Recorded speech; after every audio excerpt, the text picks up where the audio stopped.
வியூசட் நேயர்கள் அனைவருக்கும் வணக்கம். நேற்று விஜய் அவர்கள் தன்னுடைய வேட்புமனு தாக்கலை செய்திருந்தார் தேர்தல் ஆணையத்திடம். அப்படி வேட்புமனு தாக்கல் செய்யும் போது அவருடைய அஃபிடவிட்னு சொல்லிட்டு ஒவ்வொரு வேட்பாளர்களும் தாக்கல் பண்ணணும். அதுல அவர்களுக்கு என்னென்ன சொத்துக்கள் இருக்கக்கூடியது, அசையும் சொத்துக்கள் என்ன, அசையா சொத்துக்கள் என்ன, யாரிடம் கடன் வாங்கி இருக்கிறார்கள், யாருக்கு கடன் கொடுத்திருக்கிறார்கள், எத்தனை வாகனங்கள் இருக்கிறது அப்படின்னு சொல்லிட்டு மொத்த தகவல்களையுமே நோட்டரி பப்ளிக்கின் மூலமாக ஒரு அஃபிடவிட்டையும் தாக்கல் பண்ணணும். அதை விஜய் அவர்கள் தாக்கல் பண்ணியிருக்காரு. அதன் மூலமாக என்ன தெரிய வருகிறதுனா, கிட்டத்தட்ட ஒரு 500 to 600 கோடிக்குள்ள அவர் சொத்து வைத்திருக்கிறார் அப்படின்னு அதிகாரப்பூர்வமாக தெரிவித்திருக்கிறார். அது மட்டும் இல்லாம இவருடைய வேட்பாளர்கள் தேர்வுன்னு ஒண்ணு இருக்குல்ல, அது ஒரு மிகப்பெரிய சர்ச்சையாகி கொண்டு இருக்கிறது. அது மட்டும் இல்லாம இவர் யாருக்கு கடன் கொடுத்தார்கள் என்ற விவரம் வெளியாயிருக்கு. அதாவது விஜய் யாருக்கு கடன் கொடுத்தார் என்ற ஒரு மிக முக்கியமான விவரமும் வெளியாயிருக்கிறது. அப்போ நடிகர் விஜய் அவர்களுடைய சொத்து மதிப்புக்குள்ள இருக்கக்கூடிய இந்த குளறுபடிகள், அவர் நியமித்திருக்கக்கூடிய அந்த அறிவித்திருக்கக்கூடிய அந்த வேட்பாளர்கள்ல இருக்கக்கூடிய குளறுபடிகள், அதை பற்றி தான் இந்த காணொலியில விரிவாக நாம இன்னைக்கு பார்க்க போகிறோம். இதுவரைக்கும் நம்முடைய யூடியூப் சேனலை நீங்க சப்ஸ்கிரைப் பண்ணாம இருந்திருந்தா மறக்காம சப்ஸ்கிரைப் பண்ணிடுங்க. அப்படியே பக்கத்தில் இருக்கக்கூடிய அந்த பெல் சிம்பலையும் கிளிக் பண்ணிட்டீங்கன்னா நாம போடக்கூடிய வீடியோக்கள் உடனடியாக உங்களை சேரும். விஜய் அவர்கள் நான் மாற்று அரசியலை விதைக்க போறேன், மாற்றத்தை விதைக்க போறேன், புரட்சியை புடுங்க போகிறேன் அப்படிலாம் சொல்லிக்கிட்டு அரசியலுக்கு வந்தாரு. ஆனால் இவனுடைய ஆரம்ப காலத்துல இருந்து இன்றைக்கு வரைக்கும் ஒரு முன்னுக்கு பின் முரணான அரசியலை தான் விஜய் அவர்கள் செய்து கொண்டிருக்காரு. இந்த மக்களின் மத்தியில நம்பிக்கை விதைக்கக்கூடிய அரசியல் துளி கூட செய்யல. இவனுடைய சொத்து மதிப்பு எவ்வளவு காட்டுறான்? 500 கோடியில இருந்து 600 கோடிக்குள்ளதான் சொத்து மதிப்பை காட்டுறான். ஆனா இவர்கள் என்னென்ன பில்டப் கொடுத்தாங்க? விஜய் அவர்கள் கேரியரின் உச்சத்தில் இருந்து வருகிறார். அந்த டிஃபன் கேரியர் இருக்குல்ல, அந்த கேரியர் மேல ஏறி உட்கார்ந்து இருப்பாரு போல. அந்த கேரியரின் உச்சத்திலிருந்து வருகிறார். 200 கோடி சம்பளத்தை விட்டு வராரு, 250 கோடி சம்பளத்தை விட்டு வராரு, 100 கோடி சம்பளத்தை விட்டு வராரு. பீஸ்டுக்கு கேட்டா 100 கோடின்றான், லியோவுக்கு கேட்டா 250 கோடின்றான், அப்புறம் சர்க்காருக்கு கேட்டா அதுக்கு ஒரு 150 கோடின்றான். அப்ப இவனுடைய பட லிஸ்ட், ஒரு 4 பட லிஸ்ட் கணக்கு அந்த சொத்தை சேர்த்தாலே இவனுக்கு 500 கோடி வருமானம் வந்துருது. ஆனா இவன் கணக்கு எவ்வளவு காட்டி இருக்கிறான்? வெறும் 500 கோடி தான் காட்டியிருக்கான் கணக்கு. அப்ப இதுவே முரண்பாடான விஷயமா தெரியலையா? அப்ப இதுவே முன்னுக்கு பின் முரணான தகவல் அளிக்கக்கூடியதா தெரியல. அப்ப இது இவ்வளவு நாள் பொய் பேசிட்டு வந்தானுங்களா, அல்லது விஜய் தாக்கல் செய்த அஃபிடவிட் பொய்யா?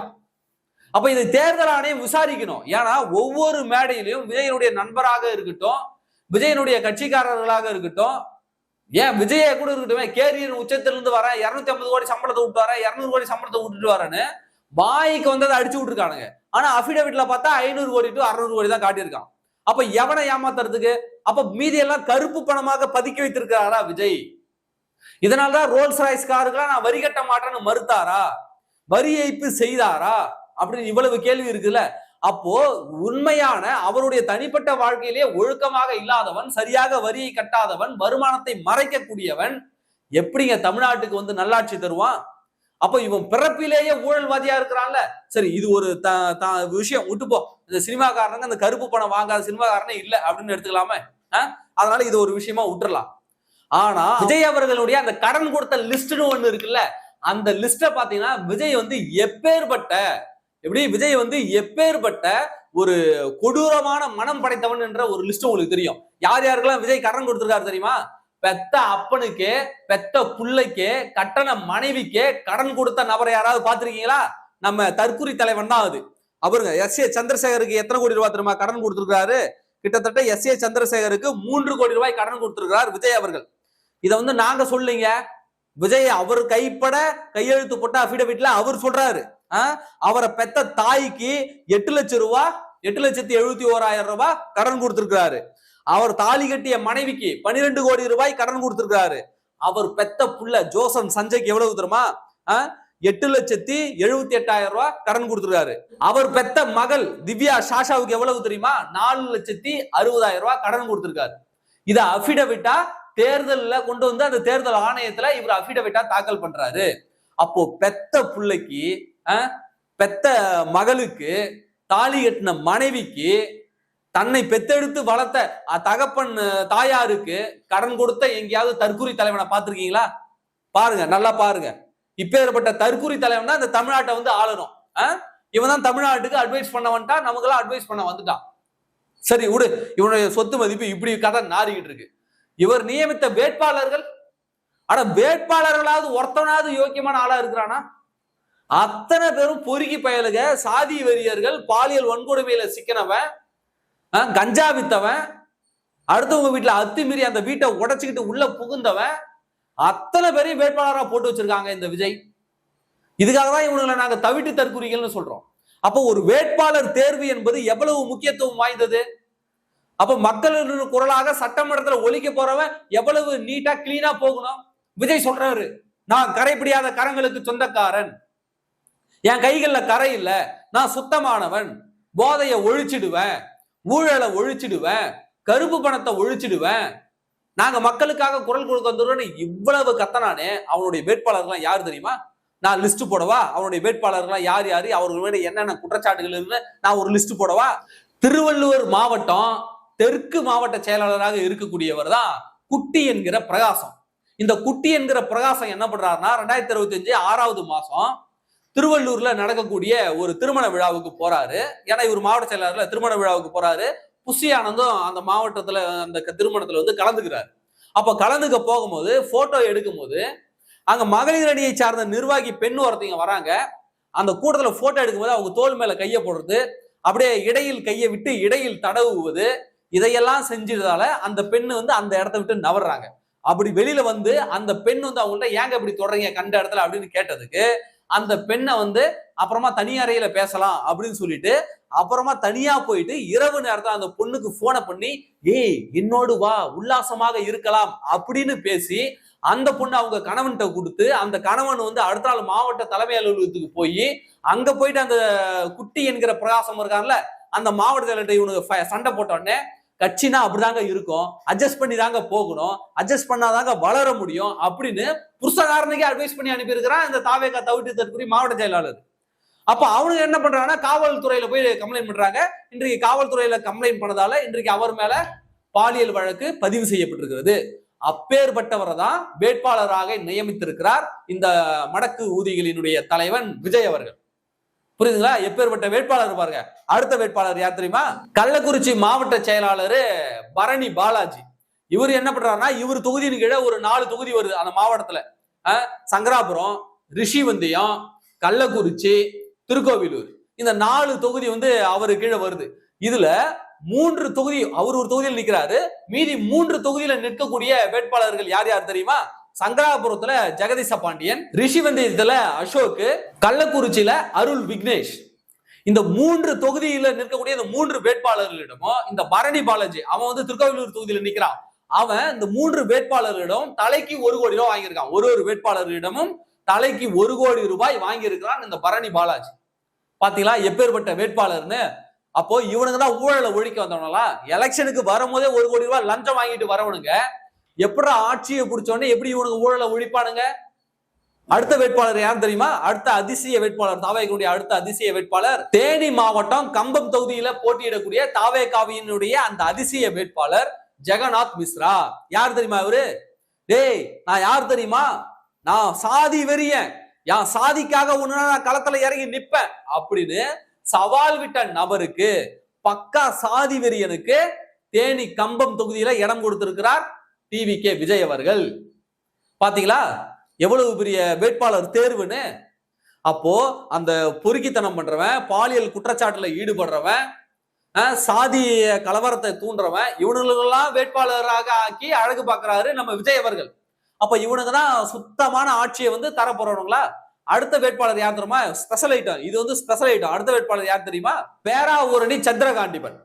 ஏன் இவரை ஸ்பெஷல் ஐட்டம் அப்படின்னு சொல்றேன்னாக்க 10 நாளைக்கு முன்னாடி தான் கஞ்சா வழக்குல இருந்து வெளியில வந்தாரு. 10 நாளைக்கு முன்னாடி கஞ்சா வழக்குல இருந்து வெளியில வந்தவனுக்கு இவன் எம்எல்ஏ சீட்டை தூக்கி தரான் அப்படின்னா, சட்டமன்ற தேர்தலில் போட்டியிட வாய்ப்பு தரானா, இவன் எவ்வளவு பெரிய தவிட்டு தற்குறியா இருப்பான்? ஏன்னா ஒரு வேட்பாளரை நியமிக்கிறீங்கன்னா அந்த வேட்பாளருடைய பின்னணி என்ன, அவனால என்ன ஒர்க் பண்ண முடியும், அவன் என்ன பண்ணி இருக்கிறான் அப்படின்ற விஷயம் தெரியணும்ல, அதை விசாரிக்கணும்ல. அப்போ ஒரு 10 நாளைக்கு முன்னாடி தான் கஞ்சா கேஸ்ல இருந்து ஜாமீன் வாங்கிட்டு வெளியில வந்திருக்கிறான். அவனுக்கு நீ தாவேகா இதுல போட்டியிடுவதற்கு அங்க இடம் கொடுக்குறன்னா, திடீர்னு அந்த கஞ்சா கேஸ்ல இருந்து அவனை ஜாமீனை கேன்சல் பண்ணி எலெக்ஷன் டைம்ல அவனை தூக்கிட்டு போய் உள்ள வச்சாங்கன்னா என்னடா பண்ணுவீங்க? இதை விட பெரிய அசிங்கம் ஏதாவது இருக்குமா ஒரு கட்சிக்கு? 13 கிலோ கஞ்சாவோட மாட்டி இருக்கிறான் அந்த சந்திரகாண்டிபன்ன்றவன். 13 கிலோ கஞ்சாவோட. அவன் மேல கொலை வழக்குகள் இருக்கு, அடிதடி வழக்குகள் இருக்கு, ஆள் கடத்தல் வழக்கு இருக்கு, கொலை மிரட்டல் வழக்கு இருக்கு. கிட்டத்தட்ட 10க்கும் மேற்பட்ட வழக்கு இருக்கிறது அந்த சந்திரகாண்டிபன் மேல. அப்போ ஒட்டுமொத்த ரவுடிகள் கூடாரமும் இன்றைக்கு தாவேகாவில தான் இருக்கிறது. அடுத்ததாக இன்னொரு வேட்பாளர் யார் தெரியுமா? இவர்தான் தாவேகாவிலேயே த்ரில்லிங்கான வேட்பாளர், ஆர்கே நகர் வேட்பாளர் மரிய வில்சன். இவர் என்ன தெரியுமா பண்றாரு? ஒரு வீட்டுக்குள்ள புகுந்து ஒரு குடும்பத்தினுடைய அந்த கதவுகள் எல்லாம், அந்த வீட்டினுடைய கதவெல்லாம் உடைச்சிட்டு போயிட்டு ஒரு குடும்பத்தையே போயிட்டு கொலை மிரட்டல் விடுக்கிறாரு இந்த மரிய வில்சன் அவர்கள்.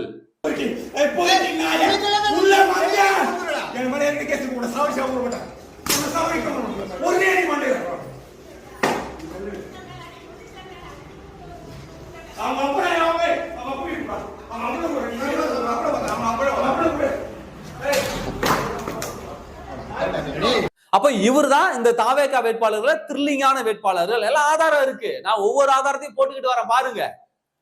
அப்ப எப்பேற்பட்டவர்களை கொண்டு வந்து வேட்பாளர் நிறுத்திருக்காரு பாருங்க. அடுத்த வேட்பாளர் வந்து ஸ்டார் வேட்பாளர். இப்படி தாவேகாவினுடைய உச்ச தலைவர் விஜய் எல்லாம் இப்படி ஓரம் போ விஜய்க்கே படி அளக்கக்கூடிய ஒரு தலைவர் தான் அடுத்த தலைவர். யார் தெரியுமா? லாட்டரி அதிபர். லாட்டரி அதிபரினுடைய மருமகன் ஆதவ் அர்ஜுனா.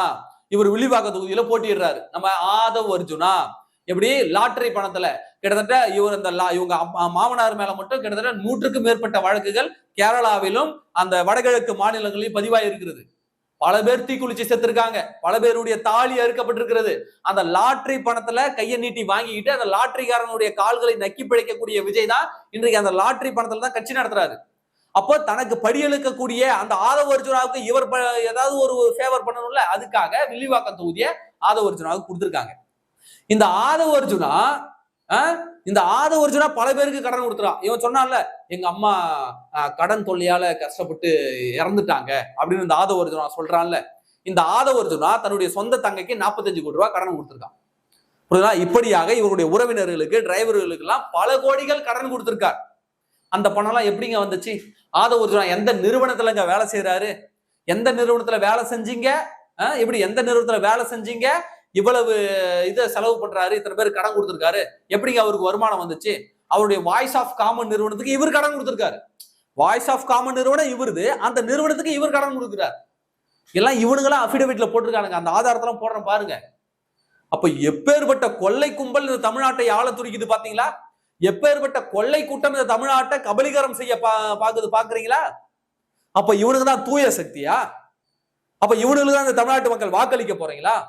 இவனுக்கு கருவிலேயே குற்றம் புரிந்தவர்களா இருக்கானுங்களே. இன்னும் ஒரு தேர்தல்ல போட்டியிடல, அதுக்குள்ள எவ்வளவு வழக்குகள், எவ்வளவு பிரச்சனைகளை தூக்கிட்டு வரானுங்க பாருங்க இந்த தாவேகா பயலுக. தலைவனே தற்குறியா இருந்தா அவருடைய தொண்டர்கள் என்ன புனிதவான்களாவா இருப்பானுங்க? கேட்டா ஒரு படத்துக்கு 250 கோடின்றான், ஒரு படத்துக்கு 200 கோடி சம்பளம் வாங்கினான், ஒரு படத்துக்கு 100 கோடின்றான். இவனுங்க சொல்ற அந்த 4 படத்துடைய வருமானத்தை சேர்த்தாலே அது 550 கோடி கிட்ட போகுது. ஆனா மொத்த வருமானமே, மொத்த சொத்தே 550 கோடியா என்ன முதல் கணக்கு காட்டுறான். அப்படின்னா இவன் பேச்ச எப்படி நீங்க நம்புறீங்க? இவன் நல்லது செய்வான்னு எப்படி இந்த மக்கள் நம்புறீங்க? இதுவே ஊழல் தாண்டா. முதல்ல இதுவே ஊழல், இதுவே மிகப்பெரிய ஊழல். புரியுதுங்களா? அடுத்து செங்கோட்டையெல்லாம் 2011 ஊழல் கேஸ்ல மாட்டவர், அதெல்லாம் பல முறை சொல்லியாச்சு. அப்போ விஜய் தன்னை சுற்றி ரவுடிகளையும், பாலியல் பொறுக்கிகளையும், பொறுக்கி பயல்களையும், ஊழல் செஞ்சவனையும், அடிதடி பண்ணவன், கஞ்சா கடத்தனவன், அத்தனை பேரையும் தன்னை சுத்தி வச்சுக்கிட்டு இதெல்லாம் ஒரு கட்சியாடா? இதெல்லாம் ஒரு கட்சியா? இதை ஒரு கட்சின்னு சொல்லிட்டு எலெக்ஷன்ல நீ போட்டியிட வர தமிழ்நாட்டை ஆள என்ன அனுமதிங்க, தமிழ்நாட்டை எங்கிட்ட கொடுங்கன்னு கேட்கறேன்னா உன்னெல்லாம் செருப்ப கட்டி அடிக்க மாட்டேனாங்க. இவரு தூய சக்தியா? இவரு உனக்கு திமுக காரனுக்கு என்னடா வித்தியாசம்? திமுக காரனும் போதை பொருள் கடத்துற, நீயும் போதை பொருள் கடத்துற. திமுக காரனும் பெண்களை அபியூஸ் பண்ற, நீயும் பெண்களை அபியூஸ் பண்ற. திமுக காரனும் கஞ்சா விக்கிற, நீயும் கஞ்சா விக்கிற. அப்ப உனக்கு திமுகவுக்கும் என்ன வித்தியாசம்? 2 பேருமே தீய சக்தி தான். டிவிகேவா டிஎம்கேவான்னு இவர் கேட்கிறாருல. ஆமா, இந்த தமிழ்நாட்டை நாசம் பண்றது டிவிகேவா டிஎம்கேவா? அதுலதான் இவங்க 2 பேருக்கும் போட்டி. அப்போ டிவிகேவோ டிஎம்கேவோ 2மே தீய சக்தி தான். இதை தமிழ்நாடு மக்கள் நீங்கள் உணர்ந்து கொள்ள வேண்டும். நன்றி.